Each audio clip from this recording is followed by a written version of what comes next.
manok ni San Pedro, nga ugis ang balahibo. Ang manok ni San Pedro, postahi kay sigurado.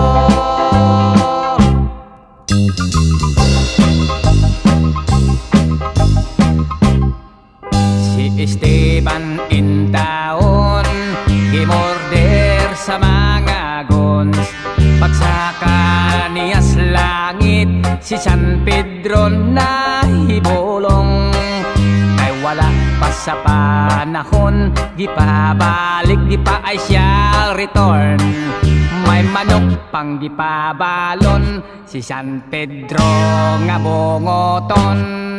Nahibalik sa kalibutan ang sugarol